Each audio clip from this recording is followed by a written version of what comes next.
Don't forget to subscribe and press the bell icon to never miss a video from testbook.com.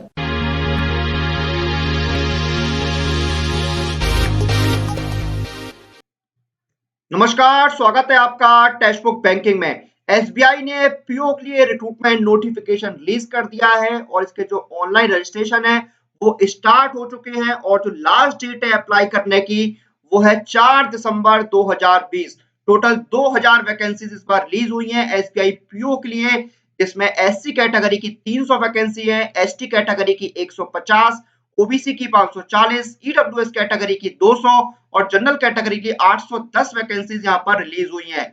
और जब इसके online registration start हो चुके हैं और आज हम आपको इस वीडियो बताने वाले हैं स्टेप बाय स्टेप पूरा प्रोसेस एसबीआई पीओ के लिए ऑनलाइन अप्लाई करने का, यानी हम आपको बताएंगे कि आप किस तरह से एसबीआई पीओ के लिए अप्लाई कर सकते हैं।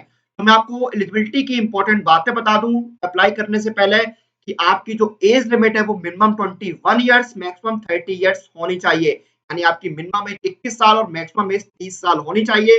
और एज लिमिट की जो कट ऑफ डेट है वो है 1 अप्रैल 2020, यानी 1 अप्रैल 2020 को जो आपकी एज होगी वही आपकी फाइनल एज मानी जाएगी। एजुकेशनल क्वालिफिकेशन की बात करें तो आप किसी भी स्ट्रीम में ग्रेजुएट होने चाहिए, यानी आपके पास ग्रेजुएशन की डिग्री होनी चाहिए। और एजुकेशन क्वालिफिकेशन की जो कट ऑफ डेट है वो है 31 दिसंबर 2020। 31 दिसंबर 2020 कट ऑफ डेट है एजुकेशन क्वालिफिकेशन के लिए। तो ये बात हो गई एलिजिबिलिटी की। और अब हम जानेंगे स्टेप बाय स्टेप पूरा प्रोसेस एसबीआई पीओ के लिए ऑनलाइन अप्लाई करने का।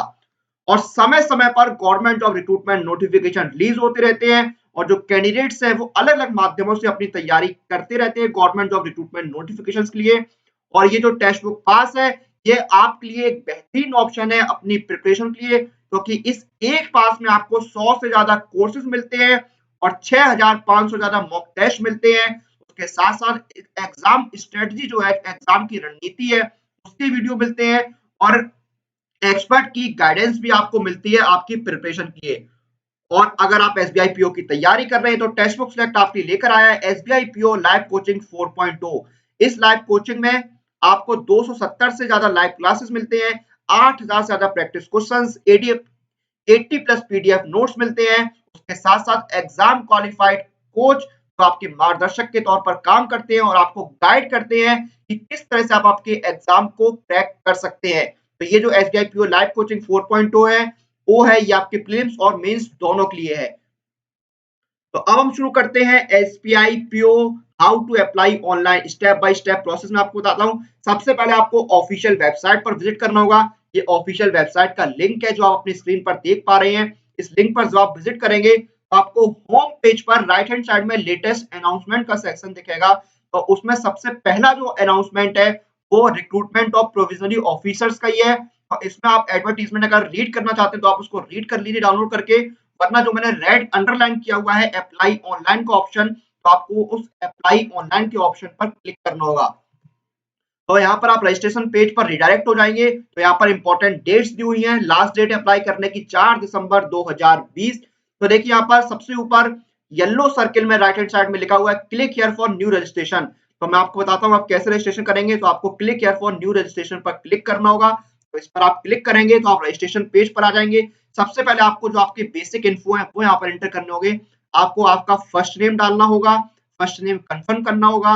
फिर अगर आप मिडिल नेम या लास्ट नेम लगाते हैं यूज करते हैं तो वो आपको एंटर करना होगा। जैसे मैंने फर्स्ट नेम अनुराग डाला है और लास्ट नेम दुबे डाला है। मेरा जो फुल नेम है वो ऑटोमेटिकली अनुराग दुबे देखिए यहाँ पर एंटर हो जाएगा। उसके बाद मुझे अपना मोबाइल नंबर डालना होगा, अपना मोबाइल नंबर कंफर्म करना होगा। उसके बाद अगर आपका कोई अल्टरनेटिव मोबाइल नंबर है तो वो आप यहाँ पर इंटर कर दीजिए। फिर अपना ईमेल आईडी इंटर कीजिए, उसको कंफर्म कीजिए और सिक्योरिटी कोड इंटर कीजिए। तो अपना मोबाइल नंबर और ईमेल आईडी इंटर करते समय बहुत ही सावधानी रखिएगा, क्योंकि आपका जो मोबाइल नंबर है और जो आपका ईमेल आईडी है ये फ्यूचर में आपसे कांटेक्ट करने के लिए इस्तेमाल किया जाएगा। आपको भविष्य में इसी मोबाइल नंबर और इसी ईमेल आईडी पर कांटेक्ट किया जाएगा। तो आपका मोबाइल और नंबर और ईमेल आईडी बहुत ही सावधानी से एंटर कीजिएगा। तो आपने यहाँ पर सेव एंड नेक्स्ट पर क्लिक करेंगे डिटेल्स एंटर करने के बाद। उसके बाद देखिए यहाँ पर आपको रजिस्ट्रेशन नंबर मिल जाएगा, आपका पासवर्ड मिल जाएगा और आपको अब आपकी जो फोटो है और जो सिग्नेचर है वो अपलोड करने होंगे। फोटो और सिग्नेचर आपको यहाँ पर अपलोड करने होंगे। जो फॉर्मेट दिया गया है, जो साइज दिया गया है, उस साइज में अपने फोटो और सिग्नेचर आप यहाँ पर अपलोड कीजिए और नेक्स्ट पर क्लिक कीजिए। और मैं अपने जो फोटो सिग्नेचर है वो इस फ्री फोटो क्रॉपिंग और रिसाइजिंग टूल के जरिए उनको रिसाइज करता हूँ। जिस भी साइज में मुझे फोटो और सिग्नेचर की जरूरत होती है उसी साइज में मैं उनको क्रॉप कर लेता हूँ, रिसाइज कर लेता हूँ इस फ्री फोटो क्रॉपिंग टूल के जरिए।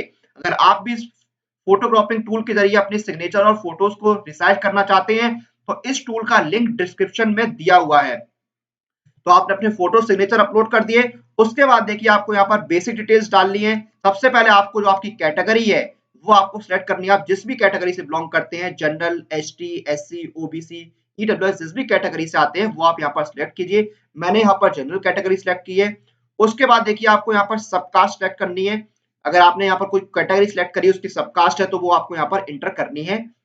फिर देखिए यहाँ पर क्या है, क्या आप ऐसे पर्सन हैं जिनको 40% से ज्यादा बेंचमार्क डिसेबिलिटी है? अगर ऐसा है तो आप यस कर दीजिए, वरना आप नो कर दीजिए। अगर आप यस करते हैं तो आपकी डिसेबिलिटी का टाइप क्या है वो आपको यहाँ पर सिलेक्ट करना होगा। फिर आपकी डिसेबिलिटी का जो सब टाइप है वो आपको सिलेक्ट करना होगा।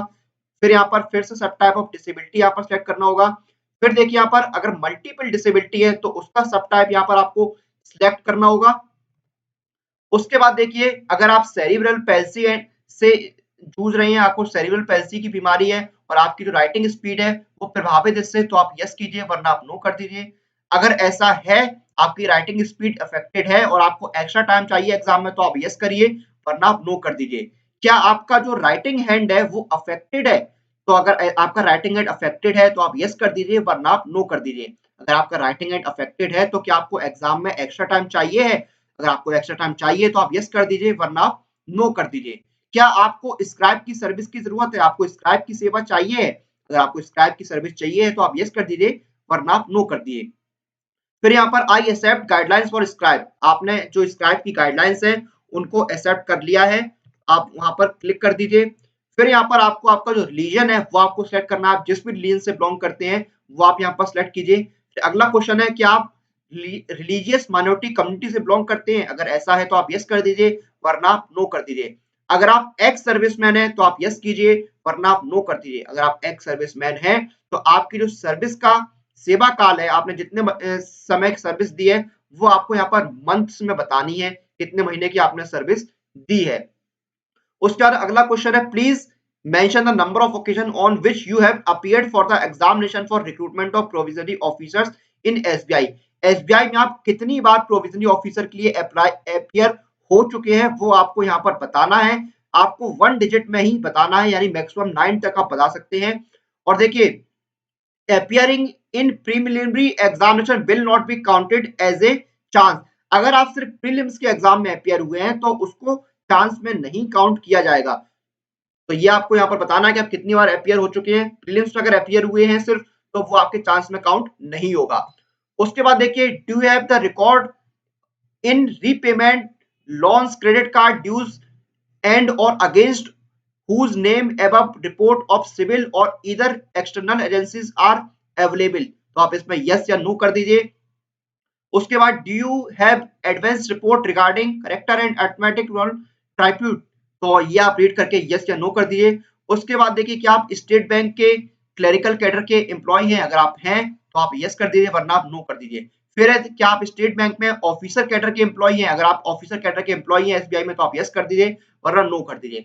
फिर नेक्स्ट है कि आप एक्स एम्प्लॉय हैं एसबीआई क्लरिकल कैडर के, यस या नो। अगर आप एक्स एम्प्लॉय रह चुके हैं एसबीआई में क्लरिकल कैडर में तो आप यस कर दीजिए। उसके बाद अगला क्वेश्चन है, क्या आप एसबीआई के एक्स एम्प्लॉय हैं ऑफिसर कैडर के? तो अगर आप एक्स एम्प्लॉय रह चुके हैं आप एसबीआई में ऑफिसर कैडर में तो आप यस कर दीजिए, वरना आप नो कर दीजिए। Please ensure that you are eligible to apply, यानी आप अप्लाई करने के लिए एलिजिबल हैं, यहाँ पर यस या नो कर दीजिए। उसके बाद आपको आपका यहाँ पर पैन नंबर डालना है। यहाँ पर यहाँ मैंडेटरी नहीं है, यहाँ पर देखिए रेड टिक नहीं है तो मैंडेटरी नहीं है।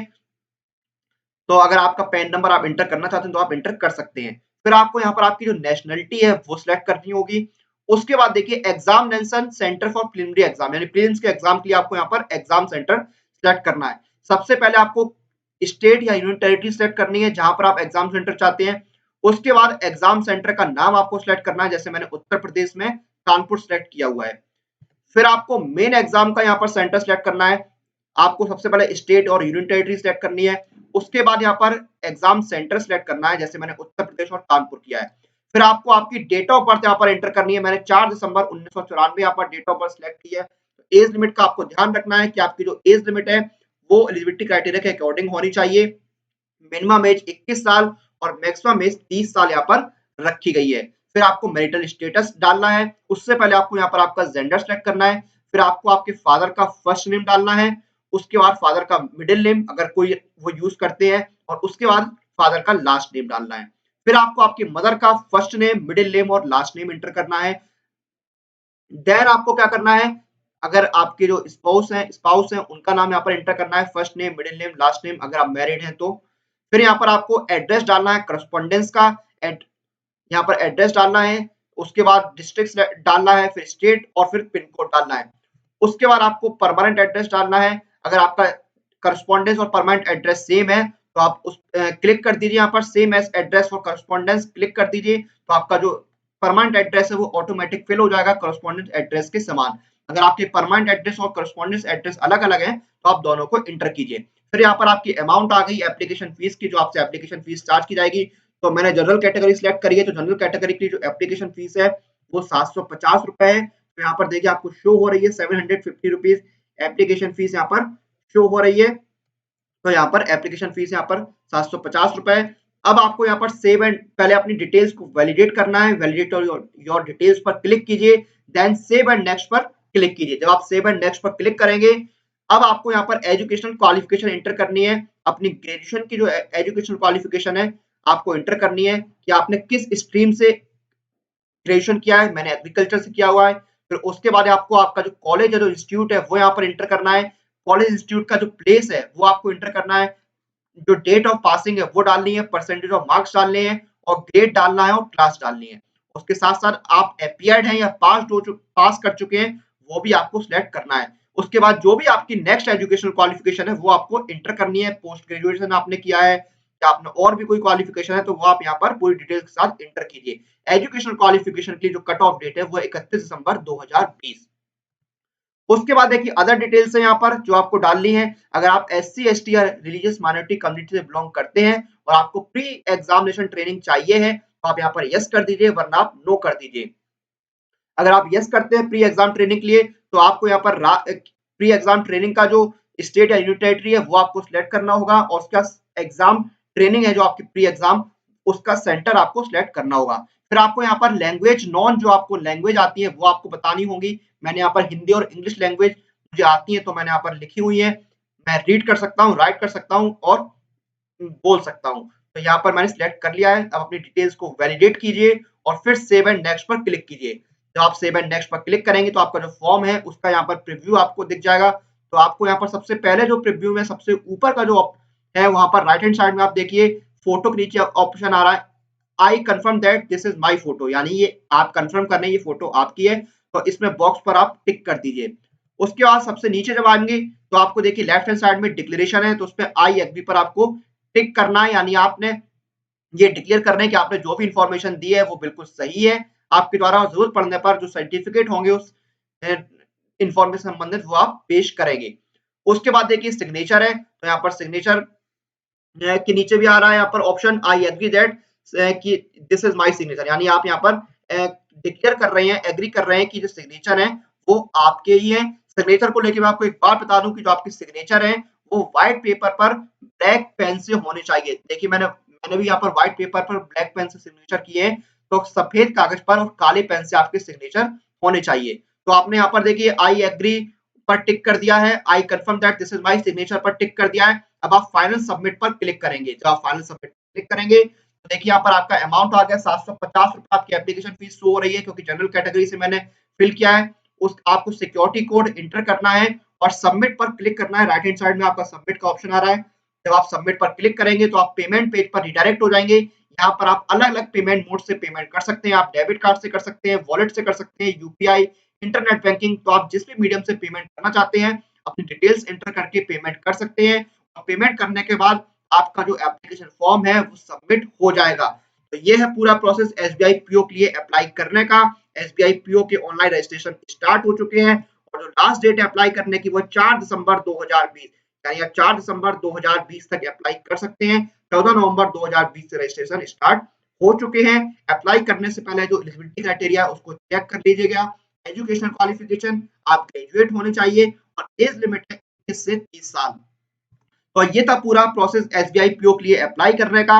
इसी के साथ इस वीडियो को हम यहाँ पर समाप्त करते हैं। आप लोग अपनी एग्जाम प्रिपरेशन और एग्जाम रिलेटेड अपडेट के लिए टेक्स्ट बुक बैंकिंग के साथ बने रहिए। Press the bell icon for all the latest update regarding your exam.